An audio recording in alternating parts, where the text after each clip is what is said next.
Jeffrey Dahmer was an American serial killer who took the lives of 17 men and boys between 1978 and 1991. Over the course of more than 13 years, Dahmer sought out his victims, mostly black men, at gay bars, malls, and bus stops, lured them home with promises of money or sex, and gave them alcohol laced with drugs before strangling them to death.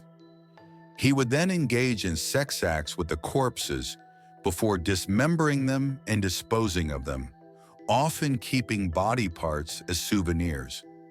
He frequently took photos of his victims at various stages of the murder process, so he could recollect each act afterward and relive the experience.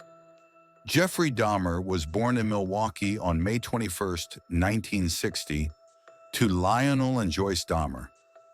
He was described as an energetic and happy child until the age of 4, when a traumatic and painful recovery following surgery to correct a double hernia seemed to effect a change in the boy. Noticeably subdued, he became increasingly withdrawn following the birth of his younger brother and the family's frequent moves.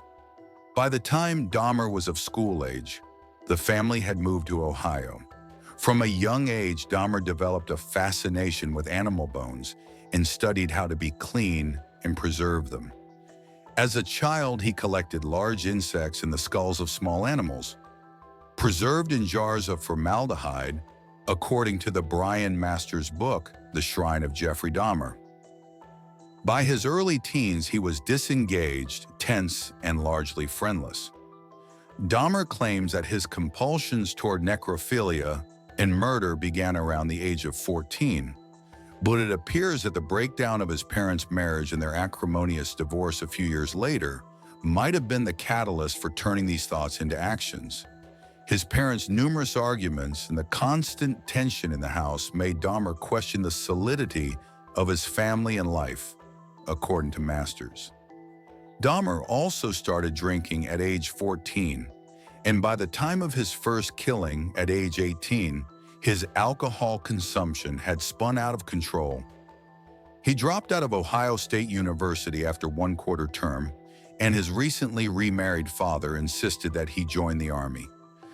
Dahmer enlisted in late December 1978 and was posted to Germany shortly thereafter. His drinking problem persisted, and in early 1981, the Army discharged him. Although German authorities would later investigate possible connections between Dahmer and murders that took place in the area during that time, it is not believed that he took any victims while serving in the armed forces. Following his discharge, Dahmer returned home to Ohio. An arrest later that year for disorderly conduct prompted his father to send Dahmer to live with his grandmother, Catherine Dahmer, in Wisconsin. But his alcohol problem continued, and he was arrested the following summer for indecent exposure. He was arrested once again in 1986 when two boys accused him of masturbating in front of them. He received a 1-year probationary sentence. Dahmer murdered 17 men between 1978 and 1991. He was careful to select victims on the fringes of society who were often itinerant or borderline criminal, making their disappearances less noticeable and reducing the likelihood of his capture.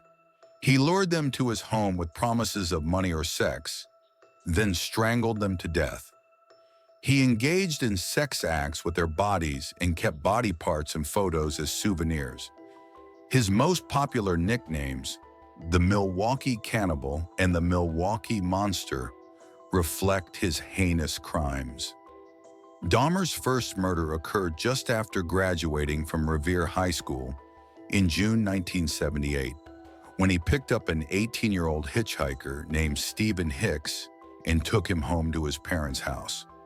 Dahmer proceeded to get the young man drunk, and when Hicks tried to go, Dahmer said, "I didn't want him to leave." Dahmer killed him by striking him in the head and strangling him with a barbell.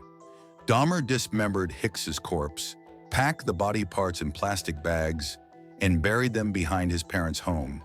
He later exhumed the remains, crushed the bones with a sledgehammer, and scattered them across a wooded ravine. It wasn't until September 1987 that Dahmer took his second victim, Stephen Tuomi. They checked into a hotel room and drank, and Dahmer eventually awoke to find Tuomi dead, with no memory of the previous night's activities. He later told police he intended to drug Tuomi, but not kill him, and he could not believe this had happened. Dahmer bought a large suitcase to transport Tuomi's body to his grandmother's basement, where he dismembered and masturbated on the corpse before disposing of the remains. He kept Tuomi's head, which was wrapped in a blanket, for weeks after the murder. Dahmer later said that after Tuomi's killing, his obsession with killing went into full swing, and he didn't even try to stop it after that. He killed 2 more victims at his grandmother's house before she forced him to move out in 1988. She had no knowledge of his crimes but was tired of his drinking, his tendency to bring young men to her house, and the foul smells occasionally coming from her basement, according to Masters. In September 1989, about a year after moving into his new apartment, Dahmer lured a 13-year-old Laotian boy to his house, claiming he wanted to take nude photos of him.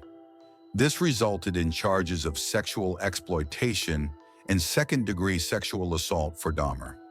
He pleaded guilty, claiming that the boy had appeared much older. While awaiting sentencing for his sexual assault case, Dahmer again put his grandmother's basement to gruesome use. In March 1989, he lured, drugged, strangled, sodomized, photographed, dismembered, and disposed of Anthony Sears, an aspiring model. Dahmer found Sears particularly attractive and later said he did not want to lose him. And so Sears became the first victim from whom Dahmer kept preserved body parts for a long period of time, mummifying his head and genitals, according to Masters. At his trial for child molestation in May 1989, Dahmer was the model of contrition, arguing eloquently, in his own defense, about how he had seen the error of his ways and that his arrest marked a turning point in his life.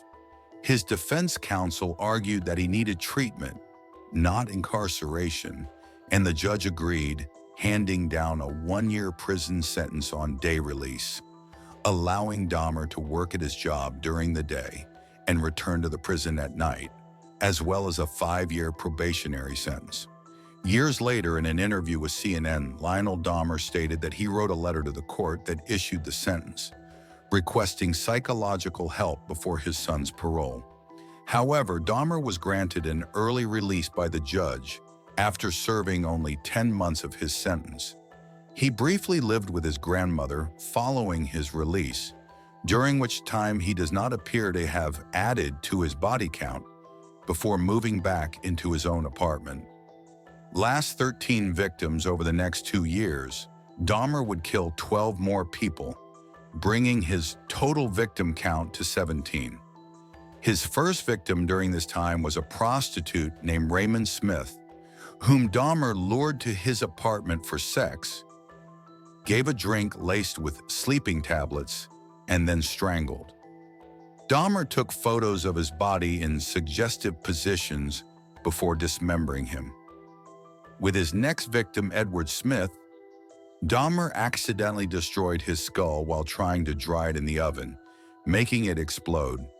He later told police he felt rotten about Smith's murder because was unable to keep anything from his body, making it feel like a true waste, according to Masters.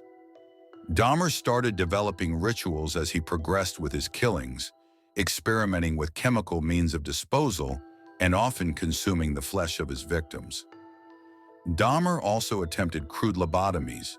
He drilled into the skull of his 11th victim, Errol Lindsay, while he was still alive and injected him with muriatic acid.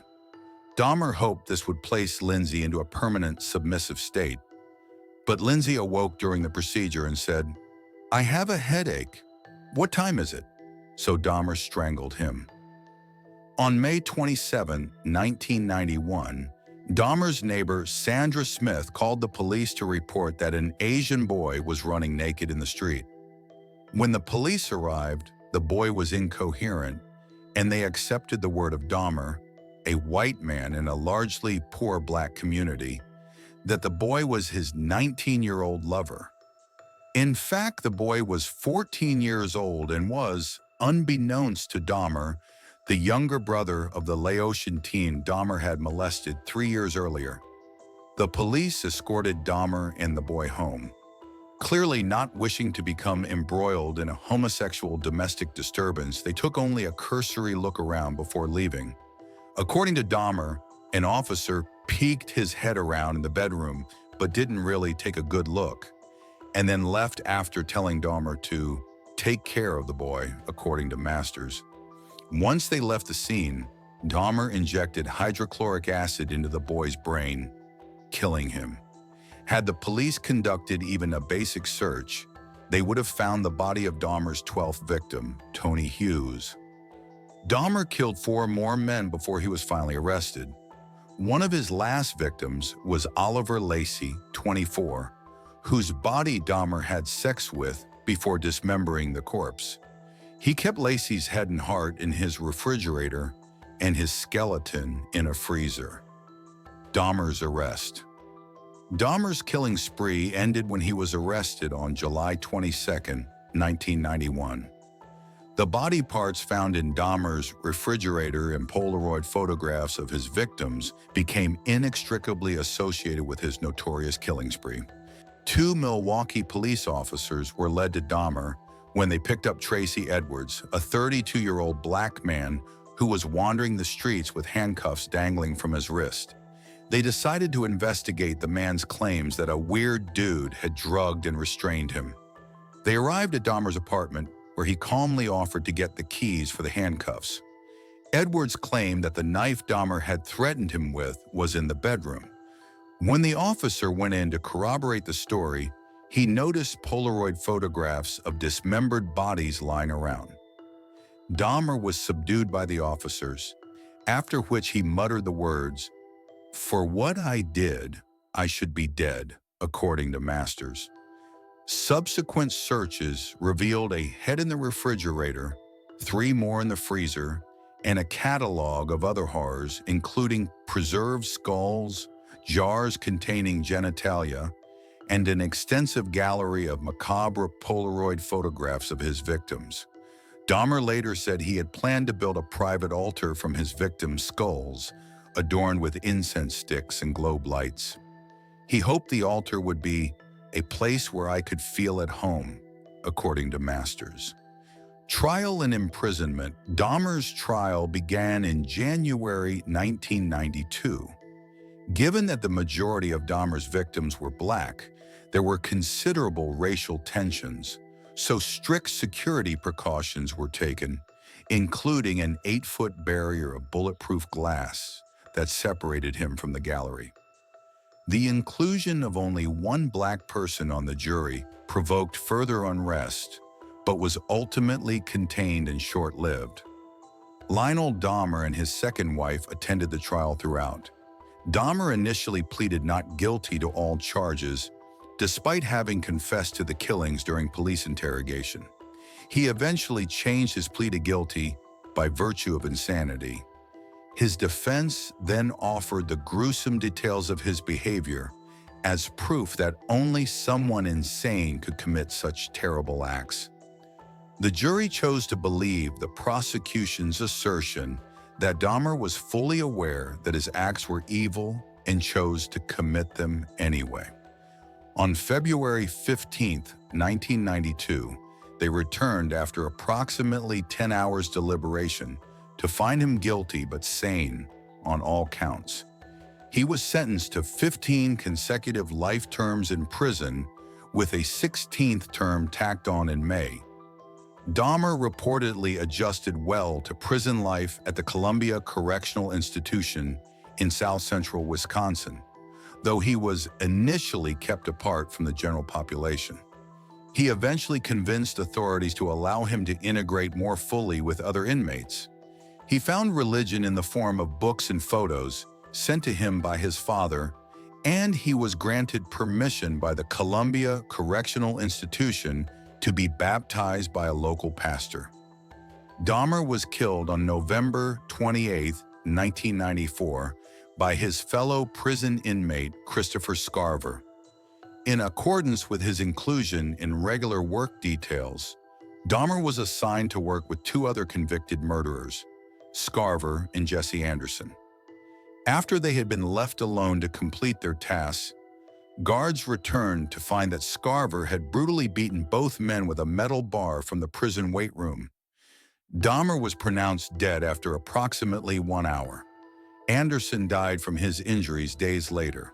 A prison guard claimed that shortly after the murders, Scarver, who was believed to be schizophrenic, said, "God told me to do it." In 2015, Scarver spoke to the New York Post about his reasons for killing Dahmer. Scarver alleged that he was disturbed not only by Dahmer's crimes, but by a habit Dahmer had developed of fashioning severed limbs from prison food to antagonize other inmates. After being taunted by Dahmer and Anderson during their work detail, Scarver said that he confronted Dahmer about his crimes before beating the two men to death. He also claimed that prison guards allowed the murders to happen by leaving them alone. Catherine Lacey, the mother of Dahmer's victim Oliver Lacey, said his death brought her no closure. "The hurt is worse now because he's not suffering like we are." In 1996, following Dahmer's death, a group of Milwaukee businessmen raised more than $400,000 to purchase the items he used for crimes, including blades, saws, handcuffs, and a refrigerator to store body parts. They promptly destroyed them in an effort to distance the city from the horrors of Dahmer's actions and the ensuing media circus surrounding his trial.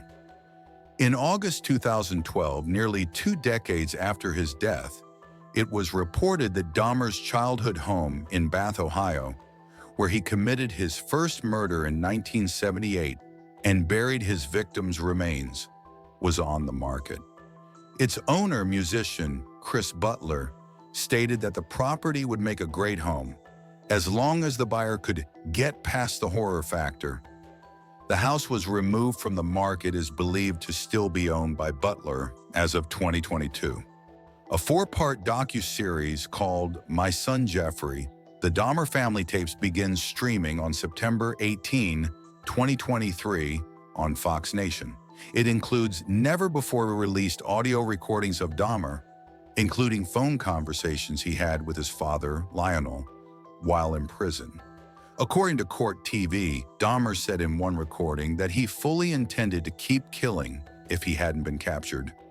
"I was so wrapped up in what I was doing. I felt I was going to continue doing that for the rest of my life."